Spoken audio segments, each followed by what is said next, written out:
Well, very pleased to introduce Joe Guldi, another one of our panelists who needs no introduction.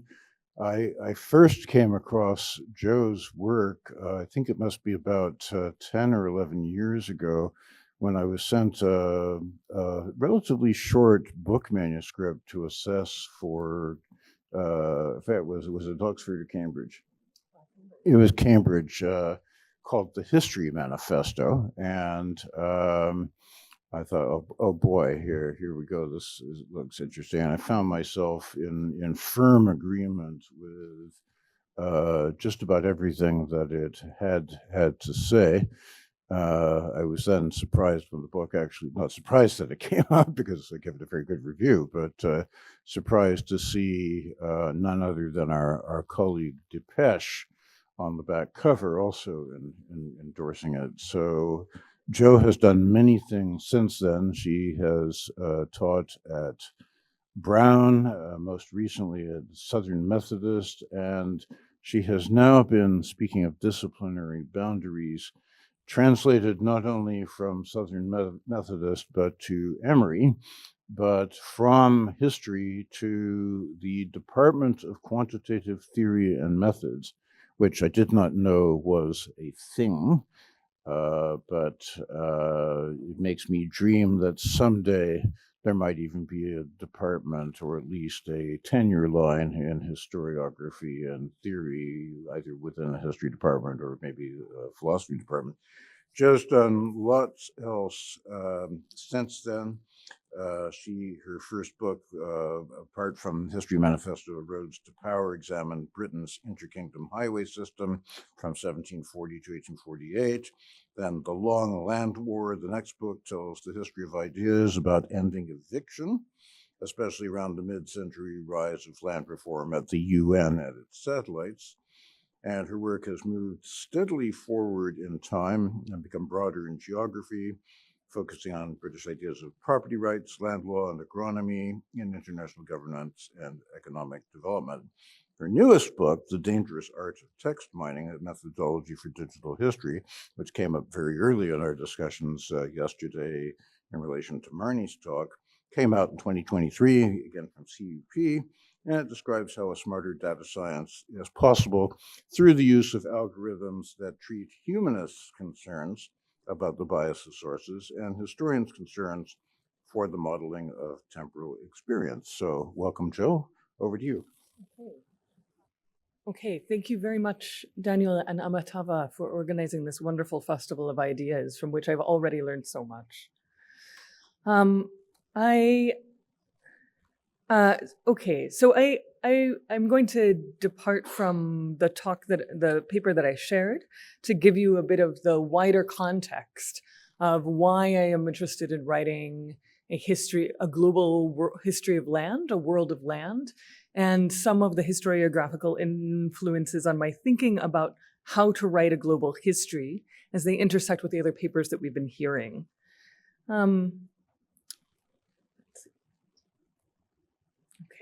So yesterday we heard from Alan about a long trajectory in the evolution of world history and then global history, which has resulted in what I think can be best be described as the heightening of standards for what we expect from a global history. Broadly, that history should be inclusive, that it would address the universality of settler colonialism, of state violence, and the connectedness of patterns of resistance on a grand scale. That any new global history that comes out of this evolution must be compatible with new findings about the history of indigenous self-governance and self-determination, as we heard from David. That any new global history must be complementary with a new history of anti-colonial movements. It must describe agency to forces coming from below. We thought with Depeche and Amitava about the evolution of post-colonial, decolonial history and its influence on the new global history. And then in other words, that any new global history must be a history in which social forces matter. And I would add to that one other criterion for success, which I'm not sure, it hasn't come up, but it's from my own training as a social historian among British post-Marxists under the influence of Foucault's studies of governmentality. And that is that we must historicize all of the objects of study. So not just property ownership and not just state violence, but also the state itself, any institution. The historian must offer a portrait of those institutions, states, and forms of capitalism and property as themselves continuously in a process of evolution, rather than a given. There's not one state over time. The state itself is changing. There's not one form of Western property against indigenous property per se. Both of those are continuously changing in formation and perhaps in dialogue with each other. So that's a nice high standard to meet. But I would say that I have been feeling that there's another missing element. And I want to return to this book, which Alan glanced at and John just mentioned.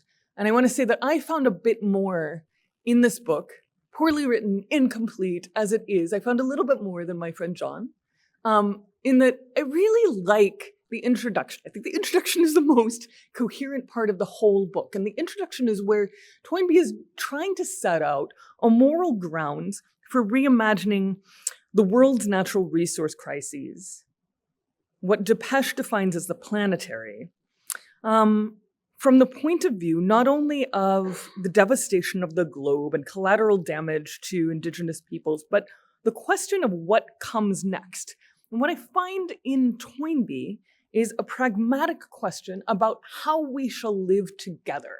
What is the next step to which all of these forces might lend themselves? It's a perspective question. And it reminds me of Marnie's invocation of the sitting historian versus the walking historian, the historian as participant.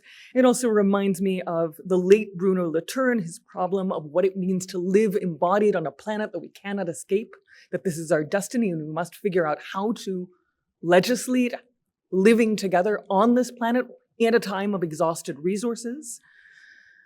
So I want to very briefly return to a passage that I wrote in the conclusion of the Long Land War about mankind and Mother Earth, this 1976 volume, Toynbee's last book. In 1976, Toynbee sounded an urgent call for historians to learn about the failures of human institutions, given the reality of a changing climate. In these bewildering circumstances, only one prediction can be made with certainty, Toynbee wrote in tones of alarm. Man, the child of Mother Earth, would not be able to survive the crime of matricide were he to commit it. The child of Mother Earth cannot survive the crime of matricide were he to commit it. Our mutual imperilment before climate change, Toynbee argued, would force humanity to confront the limits on collective action that had defined human experience until his day. And his point was that all political systems so far had failed. Democracy was an advance over feudalism. Democracy was an advance over court systems. But all religious and spiritual traditions aspired to realize moral goals of mutual responsibility, and they had all failed to institute any civilization that embodied those aims. And he referred to this problem as the morality gap. The morality gap had to be solved within the immovable realities of political economy. There's a question of how we reconcile ourselves and create systems of exchange given scarce resources, given histories of bias, control, that we now understand in much better language than Toynbee himself. But that moral question of what we owe to each other and how we work with each other to construct something new is, I think, the core of the problem. And it puts before me as a historian the question of whether there are any elements in the past that can teach us to positively construct those institutions that will allow us to work, even given the history of violence. So in what follows, I'd like to sketch out how Toynbee and this question informed my own approach to world history. In a 3-book trajectory, I wanted to plot the 200-year history of changing relationships between property, land use, bureaucracy, and technology. The first 2 volumes are archival histories. The first is out. It's The Long Land War, published by Yale in 2022. It treats the 20th century. The second book, which is under contract with Dutton, How Not to Kill Your Landlord, treats the history of property and the emergence of land reform and rent control in the 19th century. These are books about land ownership, courts, international governance, social movements from below, terrorism from below, international anti-colonial movements laying claim to the land. And they are environmental only in a very broad sense of what I call occupancy-focused environmentalism, which means I'm only concerned about the humans who are being displaced from the territory. I'm bracketing out the dolphins and much love to the sequoia, but they're not in there. Erosion is not in there, except as it affects the ability of farmers, tenant farmers, to live in a place free from the expectation of eviction. The third book, still in process, uses text mining to inquire into the conceptual history of property, our changing notions of land ownership over this period, which, as I'm able to show using text mining techniques, have changed a great deal.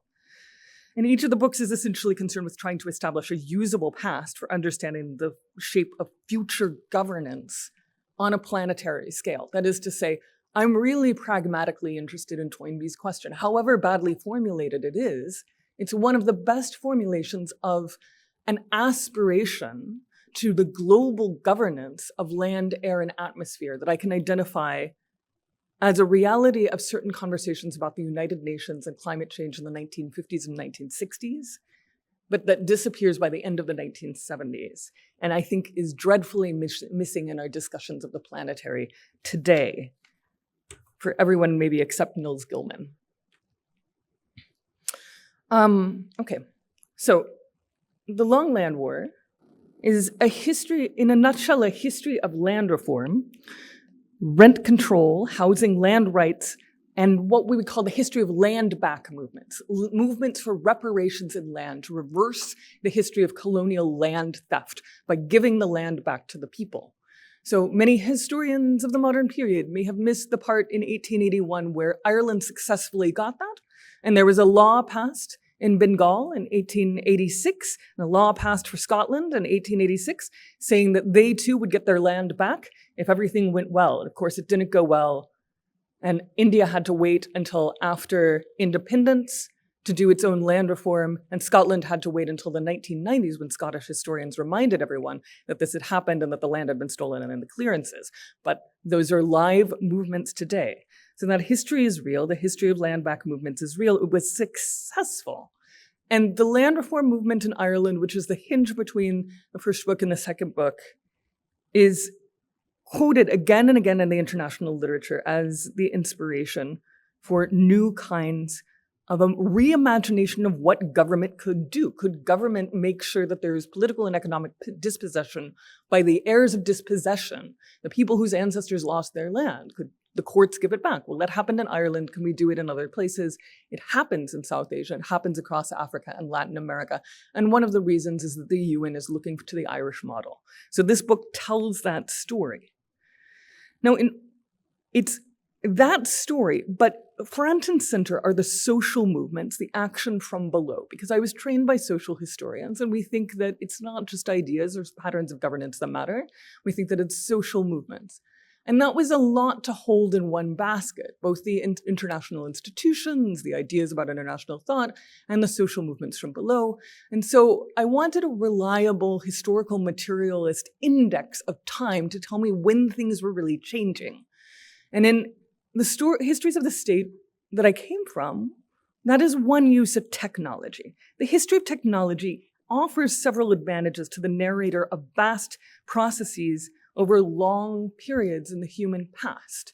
If we didn't have the telegraph and now we have the telegraph, we have a new kind of potentiality for a global information economy.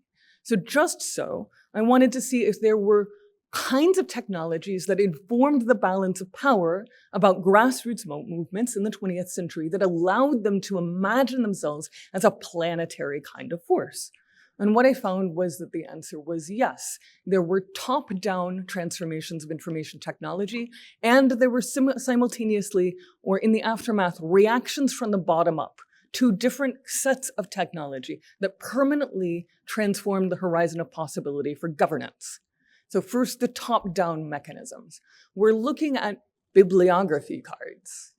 Bibliography, that wonderful master technology of aggregating information, the LLMs of the 1940s and 50s, aggregating huge amounts of social science knowledge about every nation on the earth, every county in its particularity, from folkways of farming to the history of local property ownership to experiments with appropriate technologies. These bibliographies condensed enormous amounts of information gathered by anthropologists, sociologists, historians, scholars of law into digestible form so that you could create an international expertise which would be diverse, highly diverse, collected on the ground in the nations of the earth and informed by local experts, not necessarily white or Western experts. This is a time of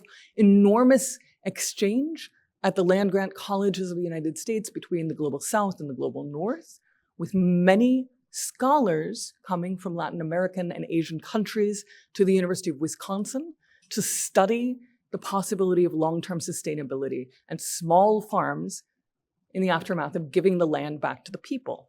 So there's an effort here to recreate a global and diverse kind of knowledge. That's not it. That's not all. We also have other kinds of technology. We have this soil map of the world. The soil map of the world has been called by some naive historians who read a lot of Foucault. They've looked at the map and they said, wow, it's a really big map of the entire world at the United Nations. UNESCO must have crazy imperialist ambitions to rule everything. And if you look at the UNESCO papers, yeah, the Huxleys are megalomaniacs. That's what it looks like. But the UNESCO isn't running the show. The FAO is running the show, the Food and Agriculture Organization, the other UN arm that works with developing countries to give the land back. And if you read their records, it's very clear that they want this soil map so that because they were asked for it by the government of India, because the governor of Bengal had been calling the FAO for 20 years and saying, I want to do a just land reform. We have the political will, but we can only technically do it if I've got a map so that I don't give Amitava an acre of rock while I give Daniel an acre of fresh loam. And then Amitava is not going to be able to grow anything. So I need a soil map if I'm going to do this right. Get me a soil map. And it takes this is a massive ambition. We're going to need the geographers from all over the world to voluntarily contribute the maps to create the soil map. We need a vision of appropriate technology that will help the small farmers to become productive on that acre of soil that they receive when we do land back. But they do it. The problem is that it takes them 30 years. And at that point, there's not enough political will behind land reform in most of the developing world to use the map. Also, we just invented GIS. Whoops. So it's a tragedy. But it's not a tragedy of Foucaultian imperial ambitions and expertise. It's a tragedy of massive collaboration not happening in time. Not happening in time. The time runs out before the map can matter. Okay, but the point of that is that the FAO is experimenting with maps, with seed catalogs, with bibliographies, with new forms of indices of information to create a world where small farmers can thrive after we give the land back. They are determined, they have monumental ambitions to reinvent libraries, to reinvent bureaucracy in a way that levels out much of the hierarchies of the European past. They're actively involved in that experiment. They don't go as far as they could have, in part because they don't know what happens next. By the 1970s, the UN has had the funding cord pulled on these projects. There's an American power grab at the World Bank that yanks the funding cord for the Food and Agriculture Organization. And the result is that all of those programs that I showed you, kaput. All of the funding from USAID that funded all of the graduate students to go to Latin America or go to South Asia, collect all of that information about land ownership, it's gone. The dissertations on land reform are gone. But what we still have are the social movements that have been rallying for consent for land reform for giving the land back. They've been rallying at the national level. They've been very successful. They're still there. They just no longer have the UN distributing information about how to do this well every year now. And guess what? They're still smart. They still have brains. They still have each other. They have jet planes. They have mimeographs. They can get on jet planes and give each other mimeographs of best practices for surveying their own land. They can do their own grassroots land reform where they map the favela and decide to organize and rationalize all of the plots. They map the village and they do their own development scheme of which plants they should plot. These best practices start to become coherent in the 1970s, and they go by the name of participatory mapping or many-to-many mapping. We're looking at what I regard as the origin story, and one of the most important origin stories for this global grassroots form of information technology. This is a participatory map drawn by the Beaver and Cree people of Canada, who are under threat by logging and mineral rights companies who want to lay claim to their land. And they want to make the argument that they have been here a long time. And they work with some Marxist organizers and they decide to draw a crowdsourced map. 500 families' testimony on one map. So these are the hunting lines. These are the paths that each family has tended for maybe generations, hundreds of years. And they suggest the fact that the lines don't overlap and they cover this territory is highly suggestive of an independent, self-governing system for allocating land in a rational way. And guess what? It looks kind of like the documents that Western courts are familiar with. It's not a Western map. Like, am I right? It's not. The landlord sends a surveyor and lays claim to Indigenous territory, and now it's mine, single owner proprietorship. It's definitely not that. It's not created by one person. There's no expert surveyor. It's crowdsourced knowledge. It's a record of Indigenous property, not Western property norms. But it looks like a Western map in that it's a document that you can hand to the judge, and the judge knows how to read the map. And the judge can say, oh, those look like property rights to me. And that's exactly what happens. The Beaver and Cree people get to hold on to their land. And the next thing we know, the organizers who know about this are being invited to Chennai in Madras to by a trade union and a women's group to explain the techniques of participatory mapping. And soon there are organizations like Participatory Research in Asia in New Delhi, where Rajesh Tandon, former Minister of Education, is helping to organize the grassroots movement and share all of these best practices for mapping territory. It spreads across Asia. There's an independent eruption of these technologies in Latin America. These are grassroots technologies. Okay, so technologies are making possible the reversing of the flow of power from experts to land over previous colonial centuries. It doesn't change everything, but it opens up a window of the possibility of change. And with the fact that the practices are shared and becoming more and more robust and they're institutionalized, creates the possibility for a moment of democratization of land ownership practices. Okay, so I'm not going to tell you the whole story of all of these technologies, but my point is that taken together, these transformations mark an eruption in time. It's a discontinuity. It's a major event. It is, as I said, an index of time. Previously, there were not these horizons of possibility. After the creation of the international participatory mapping movement, there's a possibility of grassroots movements documenting their territory in a new way, and that creates certain political powers and possibilities. The agenda is to identify historical moments of liberation enabled by the creation of new impulses. It's as if we're looking for Foucault's swarming of mechanisms, not in the sense of an enlightenment abundance of practices by an elite of tinkerers in a European nation, but a broadcast number of activist tinkerers across the developing world, sometimes with allies in the organs of international government. So the Long Land War uses these episodes in technology. I'll skip Eleanor Ostrom. There's a fascinating story about how we came to believe that commons were real. The second way that I organize time is to time and space is to follow the disintegration of British Empire. In this moment of the Cold War and decolonization, land reform is not a Marxist ideology. It's a socialist ideology, it's an American capitalist ideology, and a communist ideology.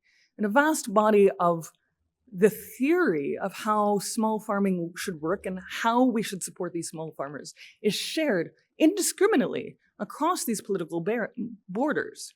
So to cut a route through all of these transformations and following mostly the disintegration of British Empire, highlight for you some of the transformations around British Empire. Check out the number of beneficiaries. It's a lot of people. Check out the number of acreage redistributed. It's roughly the size of the Himalayas. It's an enormous structure of the earth. And so if we're thinking about large-scale transformations in history that prefigure the kind of conversation we need to have on the scale of the planetary, I want to say, this is it. Decolonization had a face which was about giving the land back, talking about land rights, talking about technical expertise and local expertise. And this is something that we can learn from. I won't go into the arguments of the nuances of this argument because I'd like to keep this at the highest level, but you can learn a lot from thinking about the United Nations at that point in time, and specifically the FAO, which I think of as I've come to think of as at least partially an anti-colonial institution. You can learn a lot by thinking about the individual protest movements and social movements out of which the technology came. I'd love to tell you about Vinoba Bhave, the acolyte of Gandhi and walking saint of India, who persuades Indians to voluntarily give up as much land as changed hands in the Mexican Revolution of their own free will in a period from the 1950s to the 1990s. His legacy is still going forward. It really challenges the way we talk about the Cold War, the values of communism and capitalism structuring the modern world. This narrative upsets a lot of things while holding up the possibility of governance from below as one of the things that we actually invented in the 20th century, governance from below, as well as the possibility of a global government of land. We experimented with it. It crashed and burned in 1974, but we did experiment with it. So that's the Long Land War. That's number one. I will try to be even quicker with number 2 and number 3.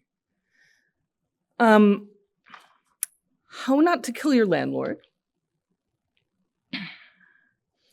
is the prequel to the Long Land War. Currently under contract with Dutton, the book offers a history of anti-colonial terrorism in Ireland and around British Empire, leading up to the Land Act of 1881, the piece of legislation that creates the first rent control and land back land reform. It hands over 90% of Ireland, which is owned by Protestant landlords, to the Catholic renter majority, who had been banned from owning land.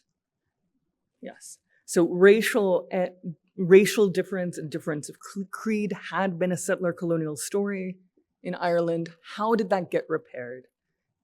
This is also a story about technology and information collection from below. I'm interested in objects like the membership card of the Land League, shown in the upper left-hand corner, with the slogan, Ireland from the Irish, down with landlordism, keep a firm grip on your homesteads, the land for the people. I'm interested in how the doctrine of rent as a price that always goes upward, that always rewards the landlord, even if wages are stagnant, how that came to be entrenched in a certain landlord class in Ireland, beginning with these pamphlets of 1815. I'm interested in the reversal, the challenge to that doctrine by Irish journalists, historians, legalists, many of them intent on collecting data about the history of taxation, the history of rent, the history of eviction, and also the history of, I'm also intrigued by the history of grassroots data collection practices among the Irish associated with this movement. We're looking at the Ladies' Land League. The ladies are shop girls. They are sisters of men in parliament. They're also the daughters of the middle class across Ireland. And they begin counting. They begin counting evictions. They begin counting back rent and then publishing the tallies of those counts in the newspapers of Ireland every day so that no one can forget what has happened.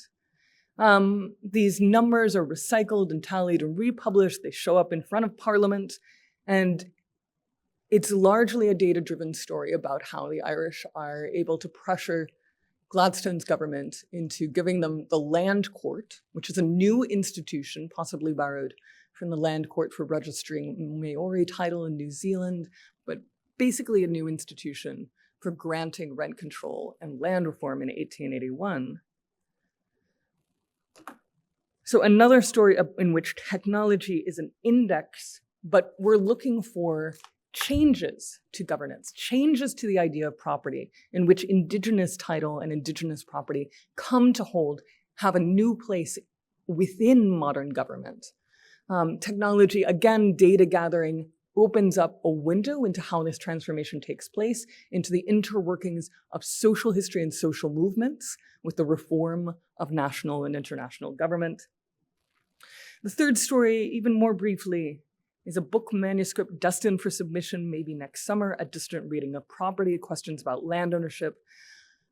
The best source that British historians have for text mining at the moment is the transcripts of the parliamentary debates of Great Britain. They're pretty good. We know what's in them. They're mostly complete. We have them from 1806 to the present. I was looking at 1806 to 1911. I thought a century was a nice long chunk to look at. We know who's in it. It's a biased institution, of course. There are Irish people in Parliament. There are no Indian people. That's important. There are no women sitting in Parliament during this time. So of course it's a biased institution, but we can use counting words to understand the changing bias of those men in Parliament. So that's what I do. I'm going to zoom in on this in a second, but this is a count of how many times people in Parliament say the word land. It's an ambiguous word, to be sure. You can land a boat, you can have a land tax, but we're interested in how many times they say land, and it corresponds pretty well with how many times they're talking about land ownership. And you should be able to see that from 1806 to at the top to 1911 at the bottom, each of those gray squares is the page of a calendar, like a month, with like all of the little days. And any day in which they said land has been colored green or red, depending on how many times they say it. And you should see that it goes from kind of whitish to really quite green. So the transformation happens around 1881, and here you can see even more clearly, land becomes a word that you say in Parliament almost every time Parliament meets. It's a nice graphical representation of a shift of mentality in an institution in which one concept becomes key. But this isn't enough to unpack the concept. We have lots of tools for doing that. This is a chart of the changing lexicon of property and occupancy in Parliament. On the x-axis is a timeline from 1800 to 1900. On the y-axis is the count, but it's a logarithmic y-axis, which means each tick is 100-fold the one before it, tenfold the one before it. So things at the top are way more than the things at the bottom. So the point to get from this is that in 1850, if you're talking about land, you're probably talking about ground rent and freehold and landhold. So you're talking about the language of landlords. By 1875, note the pink and the purple and the green. You're talking about tenants, rent, crofters, and evictions. You're suddenly speaking a vocabulary in Parliament of ordinary people's relationship to land, entertaining the thought that these crofters may have rights, the tenants may have rights under Gaelic law. So this is a full-scale transformation of the language that people use to apprehend what land is. You can look at an even finer level of detail. Here we're using a controlled vocabulary of all of the medieval terminology for the commons. On the x-axis, we have a timeline. On the y-axis, word count is a proportion of all words spoken that year. And the point is that all of those dots, we don't talk that much about the right to gather, adjustment, or estover, traditional rights to grazing on the commons. In the early years of the 19th century, when the Enclosure Acts are still being passed and enforced, we're taking away the common lands of people. But long about 1850, 1860, 1867, historians, radical historians like Goldwin Smith, the Regents Professor of History at Oxford, promote the idea that perhaps the English yeoman has lost something of these medieval rights, and maybe this is something that historians need to investigate. And then decades of medieval historians begin to turn to this language of the commons. And the next thing that happens is that this language of the commons starts showing up in Parliament to argue for housing rights, tenant rights, rights to the public commons, rights to public parks and walking paths. So you start reading about herbage, commonties, rights of grazing, rights of pasture, just thrown into people's talks. So we can see that in the graphic. We can also go looking for global place names mentioned in Parliament, alongside issues like eviction or fair rent and rent reform. And from this, again, a timeline 1800 to 1900 across the bottom, we see the proliferation of place names in which issues of eviction are being considered. They're at least being considered. This is not to say that Britain is not doing terrible things all around the world at this time with other people's land, but at least there are people in Parliament who are debating all of these places, not just in Scotland and Ireland, but also in Jamaica and West Africa, alongside thinking about tenancy, eviction, and rights to be free of displacement. Okay, so my point is that in investigating changing relationships to property, I've been able to show how social movements since the 19th century have insisted on rethinking the land confiscations of the past. Settler colonialism is a fact of history, but it isn't the only fact.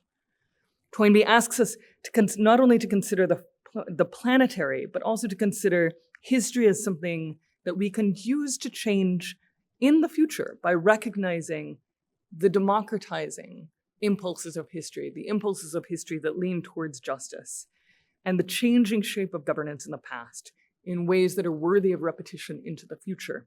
I hope my experiments offer some contribution to such a cause.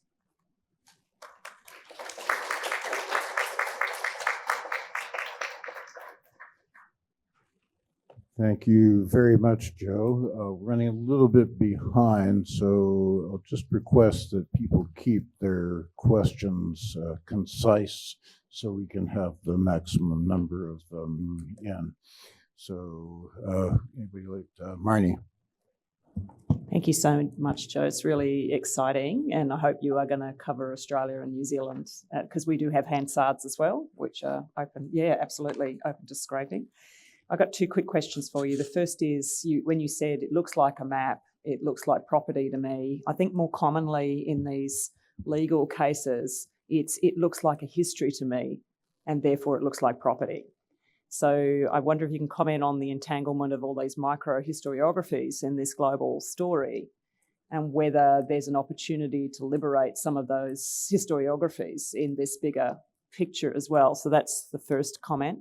The second is this notion of global regulation. I absolutely think you put your finger on one of the most important things we could think about right now is how do you regulate on a global scale? And I'm wondering about kind of Honora Neal's ethics, where she says, we have never managed to escape the polis.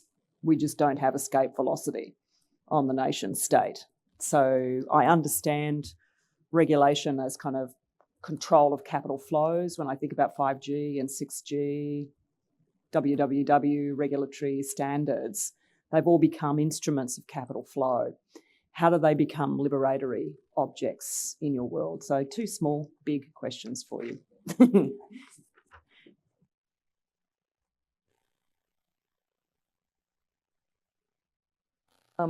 As to the maps, thanks for that, Marnie. What I know is that I haven't seen oral history coming up in this set of narratives. I found them in oral historians of folk customs, historians, anthropologists, social scientists, informing Elinor Ostrom's work. Elinor Ostrom's work is important for getting law schools to recognize Indigenous sovereignty, common style ownership and administration of forests and fisheries as a reality historically. But it's not the same as being an organizer. So these are organizers. Sometimes they have degrees in geography and they go out. Sometimes they're just guys from the community college in India. Sometimes they're just guys. Sometimes they're on a religious mission. They're affiliated with some Catholic missions in France and North Africa. So I think that there has been a hard distinction between the historian as observer and the participants. And other disciplines in the social sciences have been more willing to cross that line than historians. And I say that in reference to Marty's paper that urged us to think about whether it was time for historians to take a more activist role. So far as 5G internationalism and the permanency of the national polis, I think it's easy for everyone to feel like nation states have existed since Westphalia and they will exist forever. And these are the realities that with which we have to put up, which is one reason for the dominance of national chairs in history departments and the struggle of global history to have appropriate resources, as we heard yesterday. And I think that there's some real work to be done by the community of global history in helping us to imagine these flows across, this is really political economy. It happens at a very high level. Sometimes it's social movements with these flows, but it's also how do the social movements encourage other movements of resources across flows, and the creation of more international bodies. We're only just starting to have histories of the League of Nations and the United Nations and its many arms, of the World Bank and of nonprofits. But I think Marnie's question is the right question. The question is, are those commercial, nonprofit, and governmental relationships shifted in the modern era? And by what are they shifted? Does 5G shift anything? Do internet address systems shift anything? Certainly they do. They make certain transactions easier. And if that is true, what else could we do with them that might benefit all of these other international, informal, indigenous grassroots exchanges? Those questions are most juicy when they're read against each other. Okay, lots of hands. Begin with John McNeil. So could you put up your slide on the chronology of land reform?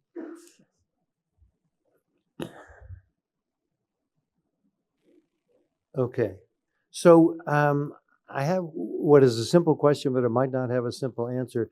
If you look in the number of beneficiaries column and you look at India and China, 7.5 million to 320 million, how come so few beneficiaries in India? So the history of Indian land reform is that immediately after independence, a land reform was passed. All of India's president and prime minister at that point were veterans of the rent control movement and the marches with Gandhi, and it was at the top of the agenda. But then the Supreme Court sent it back to the states, and so land reforms were passed on a state-by-state basis. And so in radical states like Kerala and Bengal, you had radical land reforms that equalized land holdings and lent themselves to agricultural cooperatives, and economic growth and public education rates followed. In places like Uttar Pradesh, you had what are called paper reforms, where the land only changed hands on paper. We can break this down further and look into the voluntary land reforms and that effect. But India is like this weird case of pseudo land reform, often considered incomplete. It's one of the reasons for the week-long blockades of tractors and during the farmers' protests of recent years. It's an unresolved issue that I think it's fair to say is at the core of many conversations about polity in India today. Now, if I may, can I ask a totally different question, which is about well, let me preface it by saying what you're doing with this text mining history of British parliamentary debates, this looks to me absolutely fantastic. No doubt there's a great advance, but I don't know what the advance is. Can you explain what this reveals that the ink-stained wretch historians had not already figured out? Yes, thank you. That's an excellent question. So Ted Underwood compares this process of so-called distant reading to the process of map making in history. So it's one thing to create a map of campus. You could walk all of campus in a day and draw it. It's another thing to take all of the reports at the Spanish House of Maps, all of the reports of the New World and to consolidate them into one image or one book where you can look up hearsay in a relatively shorter and more efficient way. So none of the things that I'm doing with text mining are things that historians have never done before. In fact, it's very important to me to keep to the traditions of concept history and keyword analysis, at least at this point in the enterprise, because they're recognizable. But what I can do is a lot more of them.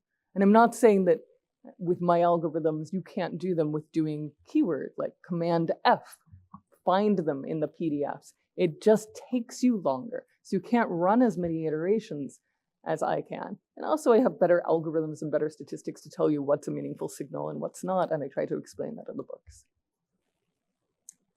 Okay, I have Julia, then Sven, then Emily, and then I'll back. Thank you so much. This was really exciting stuff, and I have loads of questions, but I'm going to try and be concise. When we think about what we know about kind of the scalability of small-scale farming and the defense of that, we often think about how this comes from the bottom up and the likes of Vandana Shiva and seed saving and so on. It's really interesting to learn that there was this kind of program from the FAO like prior to the 90s about mapping soils and thinking about seed saving and this kind of process of like land reform and so on that gets overturned in the 90s. It seems to me that's also kind of part of a longer sort of top-down story of soil mapping in empire that also kind of happens. I'm wondering, one, sort of what do we do with that kind of data that's not been kind of constructed in that kind of collaborative way that you mentioned in terms of the collaborative bottom-up knowledge construction process? And two, out of interest, how much does it tell us? I'm still kind of reeling from the statement made by Dipesh Chakrabarty yesterday about if we get rid of chemical fertilizers, 40% of the population would starve. And I think this is kind of sounding like a statistic that's funded by fertilizer companies effectively. But it seems like here we actually kind of potentially have a body of knowledge that can also contribute to our understanding of the scalability of small-scale farming, in addition to the kind of grassroots bottom-up knowledge construction that's happening in that area. Yes, I think that's right. So just as a history of colonial oppression, settler colonialism is incomplete without history of robust indigenous self-governance, just so the history of the fertilizer industry is incomplete without the history of the robust, well-funded, well-researched, well-coordinated agroecology movement, which has had the same time span and also has a strong presence and anchoring in the developing world, which is behind Vandana Shiva and all of her wonderful books. So individual artifacts can be confusing to read if all you've heard about is the conspiracy of American fertilizer and pesticide to take over the market, which undoubtedly exists. But so I wouldn't draw a through line between the seed catalogs of the FAO and Vandana Shiva. I make the point that they were well-intentioned seed catalogs that were essentially supposed to be about seed sharing, and American enterprise found a way to use publish or perish to flood the catalogs with information that were advertisements for American products, especially pesticides. And that was a vulnerability of this style of information coordination. So then, that leads to other questions about the grassroots seed sharing catalogs that have been around since at least the 1980s. I don't think we've got a good history of that, but it's the two things are happening at once, and the people who are making the first catalogs don't always know if they need to extricate themselves from pesticide and fertilizer interests. Yes.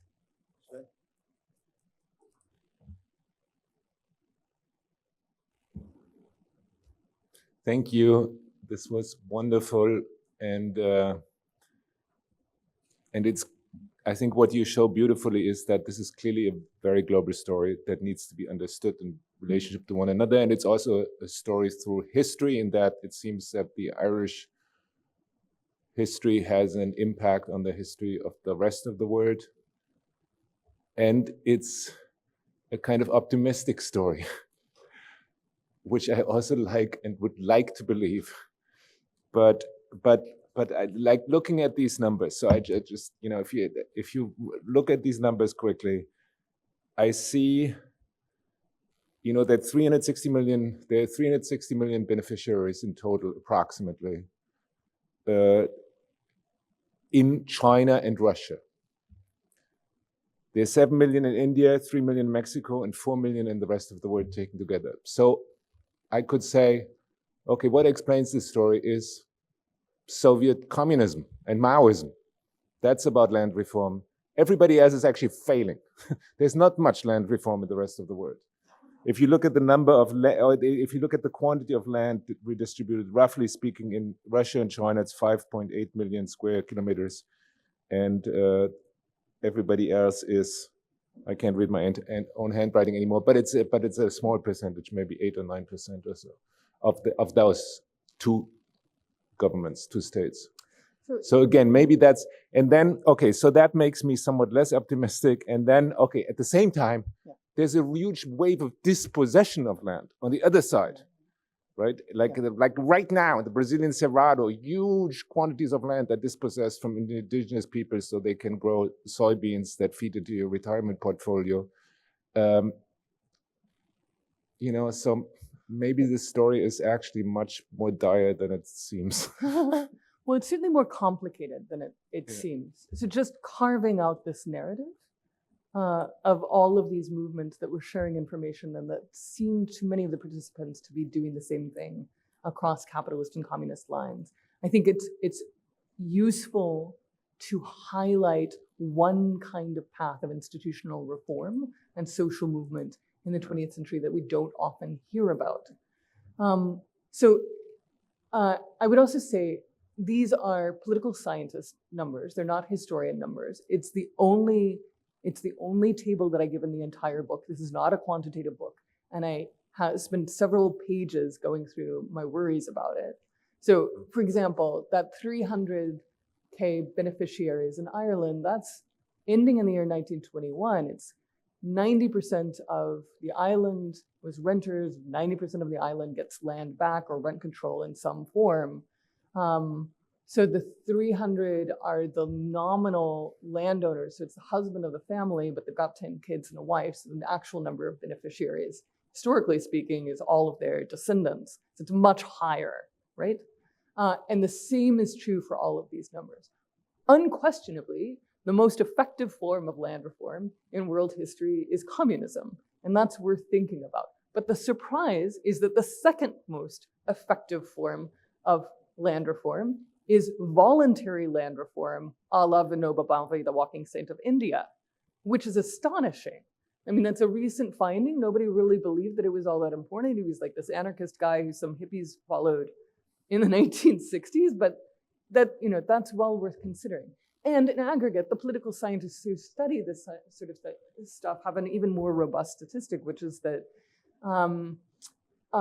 basically the only thing that makes the Gini coefficient go down, which makes income inequality less severe around the world, is land reform. It is the one silver bullet in every nation in which land reform was tried. That doesn't mean that land reform is always perfect, or doesn't have corruption, or doesn't affect other forms of political corruption, or all sorts of other things. But it does mean that it is one of the ways of tilting a market economy towards a reality in which a rising tide floats all boats. We could also put in here, by the way, the GI Bill, which was patterned on the 1881 Land Act, in that it allows middle-class families to buy a mortgage with state-backed support. That could be considered another land reform, and again, that would inflate our numbers. So there are a lot of ways of talking about these numbers.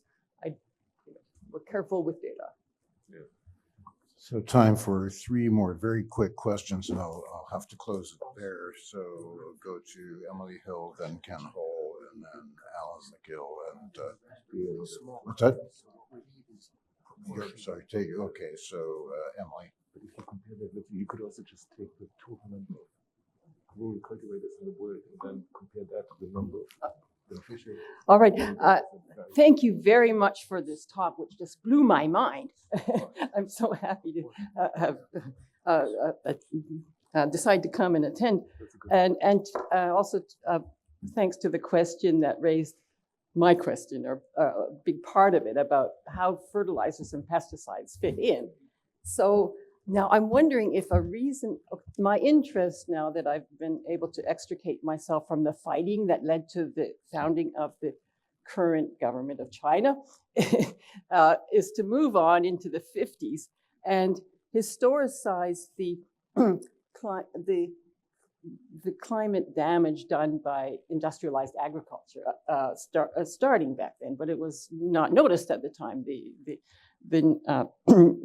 nitrogen and methane that are the second most and third most important greenhouse gases deserve more study, I think, by historians. So I'm trying to get going on this new project, which I have to admit I started a decade ago, part-time. So now I'm wondering if part of the story of how the FAO's farmer-centered efforts somehow went kaput is, an aspect of capitalism and the global reach of the chemical companies that produce the agricultural chemicals, but in the context of huge optimism. Norman Borlaug winning the Nobel Prize in 1970, for instance, making people think that the problems of farmers were solved. They would just need this new technology of improved seeds that required a huge amount of fertilizers to do well. So how does it fit in causally in your story? Thank you. Thanks, Emily. I'll sketch it in brief, but there's a chapter on American Malthusians and the way in which they adopt German population theories, Nazi population theories, to essentially create a perceived crisis of world hunger and agriculture at the very point when appropriate technology, agroecology, small farmers are beginning to feed most of the world, as indeed 80% of the world's food comes from small farmers today. So it's a delicate and very important set of concerns. But basically America drops the ball, becomes paranoid, enlists the help of the World Bank in trying to crush this global movement. It crushes the institution of the FAO, but other institutions spring up in its wake. Those institutions are still going. They are still fighting for the land rights of indigenous, displaced, nomadic peoples who didn't benefit from the primarily middle-class land reforms of the middle of the 20th century. So there's a much longer story. I try to sketch it in condensed form in the conclusion. Thank you. Last question, Ken Hall. Thank you very much. So appreciate it. So about the text mining at the end. So you have the quantitative work, seeing some clear patterns. Are you planning on doing any sort of qualitative contextualization? So for example, the word evict could be used to put it simply like, I support the eviction legislation or I oppose. And that further context may reveal something beyond the quantitative patterns you show. So are you planning on doing any of that to buttress, but certainly not replace the quantitative aspect? Yes, 1 year ago, I published a 500-page methodology called The Dangerous Art of Text Mining, in which I sketch out how to do this stuff responsibly. And the answer is we don't do it so that we can't stop reading. That would be bad. We're still historians. We care about primary sources. We put primary sources in dialogue with secondary sources. Now we can put them in dialogue with distant reading, but we still read. That's the responsible way of employing critical thinking.